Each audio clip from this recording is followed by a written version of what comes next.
Hello and welcome to Directorate of School Education Jammu's Home Classes, a digital initiative by Worthy Directorate of School Education Jammu, Madam Anuradha Gupta ji. Good morning students. आज हम political science class 10th का 5th chapter popular struggle and movements को पढ़ने वाले हैं।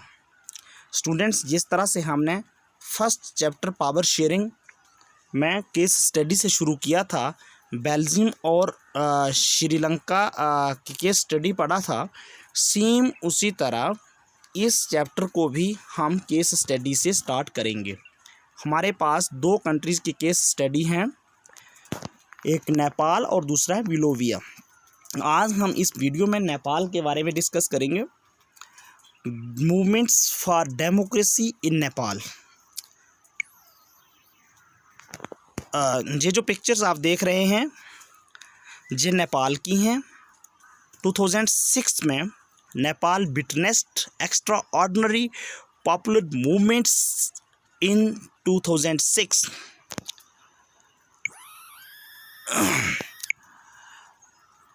ये हैं king वृंद्रा,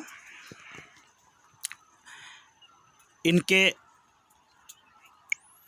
बड़े भाई किंग ज्ञानेंद्रा, ये दोनों पिक्चर्स इनकी हैं। आज हम इस वीडियो में इन दोनों भाइयों की स्टोरी जो है वो पढ़ेंगे कि पहले ये किंग वीरेंद्रा जो हैं ये कॉन्स्टिट्यूशनल मोनार्क थे नेपाल के, और इनकी किलिंग के बाद किंग ज्ञानेंद्रा को वहाँ का राजा बनाया गया। तो let's start. First movement for democracy in Nepal. Nepal में डेमोक्रेसी के लिए दो मूवमेंट्स हुई। तो let's start first movement first. Nepal है कहाँ? नेपाल स्टूडेंट्स हमारी एक नेबरिंग कंट्री है, पड़ोसी देश है, और इंडिया के नॉर्थ में है। ये थर्ड वेव कंट्री है। थर्ड वेव कंट्री जो है वो होती है जो नॉन डेमोक्रेटिक या कॉलोनियल पीरियड से चेंज होकर डेमोक्रेसी एस्टैब्लिश करती है, उसे हम थर्ड वेव कंट्री कहते हैं। मतलब those countries changed into democracy from non democratic और एब्सोल्यूट मोनार्की। जो नॉन डेमोक्रेटिक रिजीम से चेंज होकर डेमोक्रेटिक रिजीम में आती हैं, उन्हें हम थर्ड वेव कंट्री कहते हैं। इन 1990 Nepal became a constitutional monarchy after democratic movements. 1990 में नेपाल जो है वो एक कॉन्स्टिट्यूशनल मोनार्की बना। कॉन्स्टिट्यूशनल मोनार्की का मतलब साम्राज्य। कॉन्स्टिट्यूशनल मोनार्की हमारे हिंदुस्तान जैसे हिंदुस्तान में भी कॉन्स्टिट्यूशन है, ऐसी सरकार होती है जिसमें सारे काम कॉन्स्टिट्यूशन के मुताबिक किए जाते हैं, with in the framework of constitution. सारे के सारे डिसीजंस को गवर्नमेंट लेती है, वो कॉन्स्टिट्यूशन के दायरे के अंदर ही होते हैं। आफ्टर डेमोक्रेटिक मूवमेंट्स, तो इससे क्लियर है कि 1990 से पहले नेपाल में डेमोक्रेसी नहीं थी, और इसके लिए लोग जो है वो मूवमेंट्स चलाई थी लोगों ने, और 1990 में वहाँ पर डेमोक्रेसी उन्होंने एस्टैब्लिश कर ली थी। तो तब किंग वृंद्रा को वहाँ का कॉन्स्टिट्यूशनल मोनार्क बनाया गया था। अब डेमोक्रेसी आई 90 में नेपाल में, तो फिर किंग कैसे?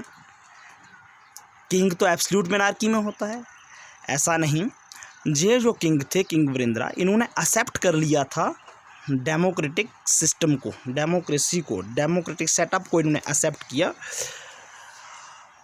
ये हेड ऑफ स्टेट थे, जिस तरह से इंडिया में प्रेसिडेंट ऑफ इंडिया जो है वो हेड ऑफ स्टेट होता है, और बाकी जो रियल पावर होती है वो प्राइम मिनिस्टर एंड पार्लियामेंट के पास होती है।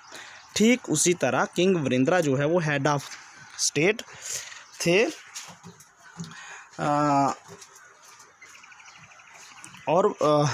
अपने थ्रोन पे बैठे हुए सिर्फ वो स्टेट पे एक नज़र रखते थे, बाकी काम जो है वो प्राइम मिनिस्टर और पार्लियामेंट के द्वारा होता था। लेकिन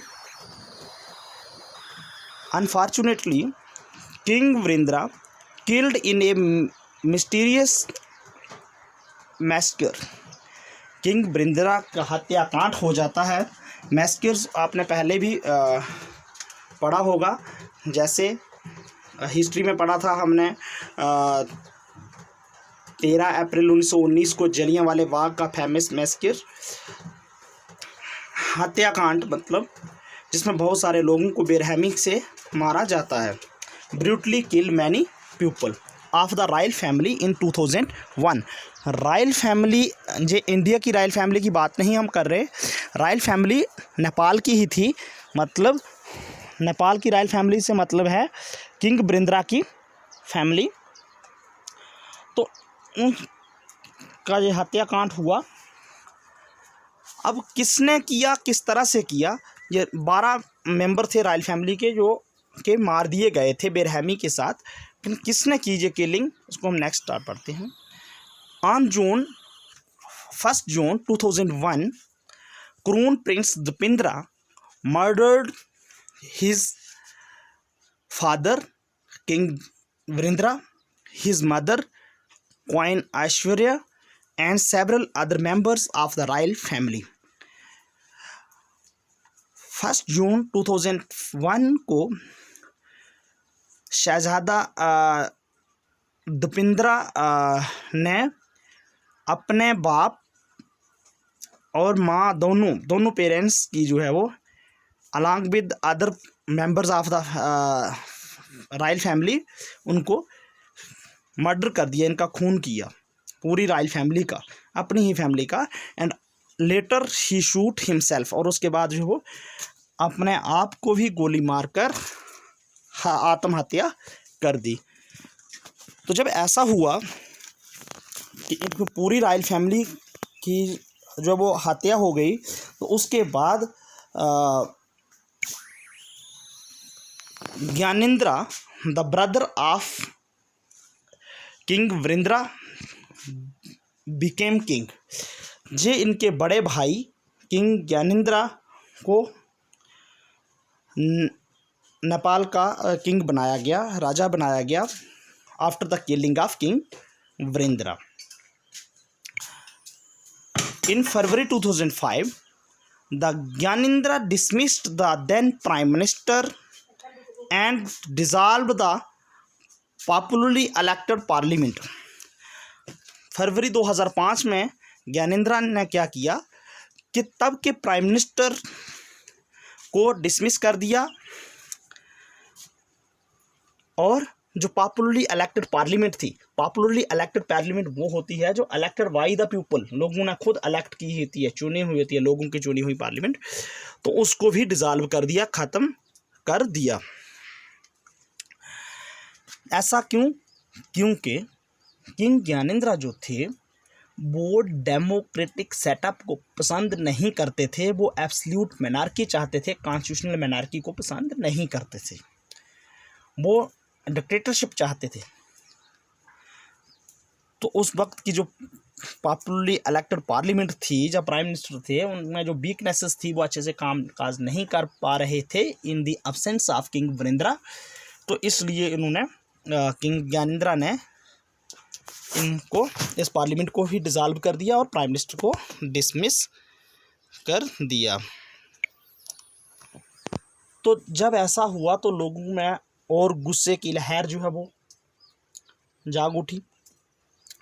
इससे सेकंड मूवमेंट शुरू हो गई, second movement for democracy Nepal, जो अप्रैल 2006 में शुरू हुई। पहले तो एक ऐसी मूवमेंट चली जिसने 1990 में डेमोक्रेसी को इस्टेब्लिश कर लिया नेपाल में, और किंग वृंद्रा को कॉन्स्टिट्यूशनल मोनार्क बना दिया। लेकिन 2001 में उन किंग वृंद्रा की किलिंग के बाद जब उनके बड़े भाई ज्ञानेंद्रा को नेपाल का राजा बनाया गया, तो उन्होंने भी उस डेमोक्रेटिक सेटअप को ख़त्म कर दिया, पार्लियामेंट को डिज़ाल्व कर दिया, प्राइम मिनिस्टर को डिसमिस कर दिया। वो एक एब्सोल्यूट मोनार्की जो है वो उन्होंने वहाँ पर इस्टेब्लिश की। तब लोगों को गुस्सा आया और उस वक्त पार्लियामेंट में जितने भी बड़ी बड़ी पार्टीज़ थी, all the major political parties in the parliament formed a 7 party alliance. तो उन्होंने एक अलायंस बनाया, गठजोड़ बनाया, जिसका नाम रखा SPA, 7 पार्टीज अलायंस। और 7 दिन तक 4 दिन की एक स्ट्राइक रखी। बाद में वही स्ट्राइक जो थी वो इंडेफिनिट स्ट्राइक में कन्वर्ट हो गई। बहुत सारे लोगों ने उसको समर्थन किया। नेपालीज कम्युनिस्ट पार्टी जो थी माओइस्ट, उसने भी ज्वाइन कर लिया SPA को। Nepalese communist party who wanted to overthrow the government through armed revolution joined SPA। Nepalese communist party जो है, इनको माओइस्ट भी कहते हैं, जो मतलब जो माओ की आइडियोलॉजी पे चलते हैं, माओ चाइना से थे। तो इनका ये होता है कि बाय यूजिंग वेपन गवर्नमेंट को ओवरथ्रो करना, आर्म्ड रेवोल्यूशन लाकर। तो जॉइंड SPA, 7 पार्टी अलायंस को ज्वाइन कर लिया और ये मूवमेंट जो है इंडेफिनिट स्ट्राइक में बदल गई। इंडेफिनिट स्ट्राइक बहुत बड़ी मूवमेंट बन गई। More than a lakh of people who gathered मतलब इकट्ठे होना, almost every day in the streets of Kathmandu to demand restoration of democracy। Kathmandu क्या है स्टूडेंट्स? काठमांडू जैसे हमारे भारत की राजधानी कैपिटल जो है वो न्यू दिल्ली है, इसी तरह नेपाल की कैपिटल जो है वो काठमांडू है। और वो क्या डिमांड क्या कर रहे थे? लाखों लोग इकट्ठे हो गए। देखिए 7 पार्टी अलायंस के साथ के समर्थन में नेपालीज कम्युनिस्ट पार्टी आ गई और बहुत सारी ऑर्गेनाइजेशंस जुड़ गई। और वो 4 दिन की जो स्ट्राइक रखी थी उन्होंने, वो इंडेफिनिट स्ट्राइक में बदल गई कि जब तक हमें इंडेफिनिट स्ट्राइक मीन जब तक हमें इंसाफ नहीं मिलता, हमारे जहां नेपाल में रिस्टोरेशन ऑफ डेमोक्रेसी नहीं होता, डेमोक्रेसी वापस नहीं आती, तब तक ये स्ट्राइक चलती रहेगी। तो रिस्टोरेशन ऑफ डेमोक्रेसी लोग इसलिए चाहते थे कि डेमोक्रेटिक सेटअप जो बहुत अच्छा था, किंग वृंद्रा के टाइम पे चला हुआ, आम लोगों को जो है वो उनके राइट्स और ड्यूटीज़ जो थी वो उनको मिलते थे, राइट्स मिले थे, इसलिए लोग जो है वो डेमोक्रेसी को चाहते थे। The numbers of protesters reached between 3 to 5 lakh on 21 अप्रैल 2006। देखिए अप्रैल के स्टार्टिंग में जो मूवमेंट शुरू हुई, सेकंड मूवमेंट फॉर डेमोक्रेसी, और 21 अप्रैल मतलब अप्रैल एंडिंग तक आते आते जो प्रोटेस्टर्स थे, प्रोटेस्ट करने वाले जो लोग थे, उनकी तादाद जो है बढ़कर 3 लाख से 5 लाख के बीच में हो गई 21 अप्रैल 2006 को। कहने का मतलब कि इस मूवमेंट को स्टार्ट करने के लिए जब स्टार्ट की तो जो मेजर पॉलिटिकल पार्टीज़ के लोग जो थे उन्होंने एक अलायंस बनाया था, 7 पार्टी अलायंस। उसके बाद और ऑर्गेनाइजेशन इसके साथ जुड़ती गई, जैसे नेपालीज कम्युनिस्ट पार्टी, वो भी इनके साथ जुड़ गई। बहुत सारे लोग जो हैं वो काठमांडू में इकट्ठे हो गए। उस 4 दिन की स्ट्राइक को बदल कर इंडेफिनिट स्ट्राइक कर दिया। और इसका एम क्या था? इस मूवमेंट का एम, ओनली वन एम, एक ही एम था, to restore democracy in Nepal, the restoration of democracy in Nepal. तो ये इस तरह से 21 अप्रैल को, मतलब महीने के अंदर अंदर ही ये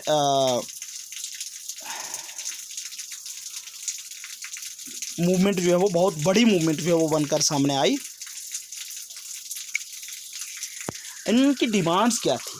21 अप्रैल को ही इन्होंने गवर्नमेंट को मतलब किंग ज्ञानेंद्रा को एक अल्टीमेटम जो है वो दे दिया, वार्निंग एक किस्म की, कि हमारी जो डिमांड्स हैं अगर ये पूरी नहीं होगी तो ये वाली जो हमारी स्ट्राइक है ये इससे भी ज़्यादा बढ़ेगी। अब इनकी डिमांड्स क्या थी, इस मूवमेंट में जो लोग शामिल थे, जो पार्टीज शामिल थी, उनकी क्या क्या डिमांड्स थी। First one, restoration of parliament, कि हमारी हमें जो पार्लियामेंट है वो वापस मिलनी चाहिए, जिसको किंग ज्ञानेंद्रा ने डिसॉल्व किया है। पार्लियामेंट होनी चाहिए। Power to an all party government, all party government के पास पावर होनी चाहिए, मतलब पॉलिटिकल पार्टीज़ को पावर मिलनी चाहिए। इलेक्शंस होने चाहिए जिसमें पॉलिटिकल पार्टीज़ जो हैं वो एक पॉपुलर गवर्नमेंट जो है वो बने, कॉमन पीपल जो है वो अपना रिप्रेजेंटेटिव चूज़ कर सकें, डिसीजन मेकिंग में पार्टिसिपेट कर सकें, डिसीजन मेकिंग प्रोसेस में। तो ये सेकंड डिमांड थी उनकी। ए न्यू कॉन्स्टिट्यूएंट असेंबली, और एक लास्ट डिमांड ये थी कि नई कॉन्स्टिट्यूएंट असेंबली हो। तो ये तीन डिमांड जो थी, जो उन प्रोटेस्टर्स ने, seven party alliance and other organisations ने मिलकर किंग ज्ञानेंद्रा के पास रखी। अब जो इतनी डिमांड्स, ये तीन डिमांड जो बताई, ये अल्टीमेटम जो गवर्नमेंट ने को दिया, इसका परिणाम क्या हुआ, रिजल्ट्स क्या निकला। तो इसका रिजल्ट जो है, on 24 April 2006 king Gyanendra was forced to accept demands.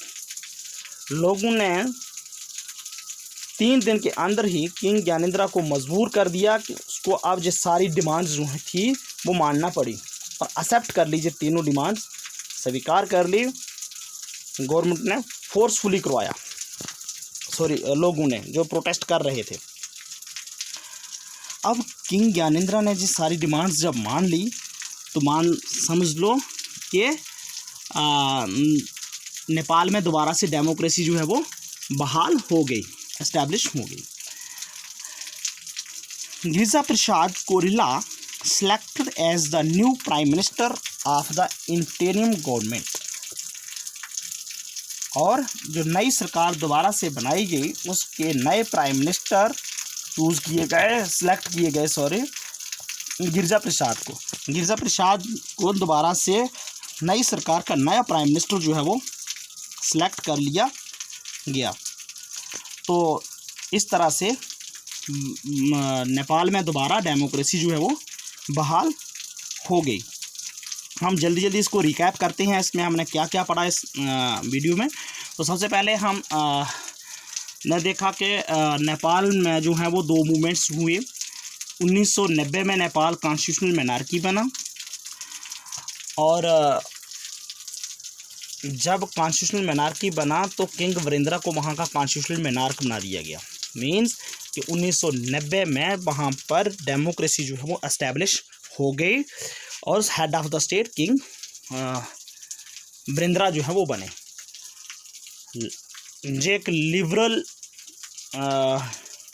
Head of state थे। अनफॉर्चुनेटली इनकी किलिंग्स होती है इनके ही बेटे के द्वारा जून 2001 में, जब इनके साथ इनकी क्वीन ऐश्वर्या और other members of the royal family सब की किलिंग्स कर दी जाती है मिस्टीरियस मैसेकर्स में by his son crown prince Dipendra. जब इनकी हत्या हो जाती है तो उसके बाद जो है इनके बड़े भाई ज्ञानेंद्रा को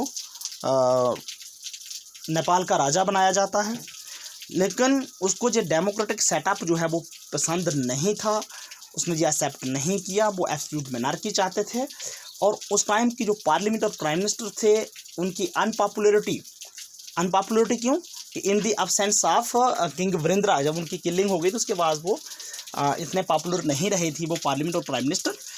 तो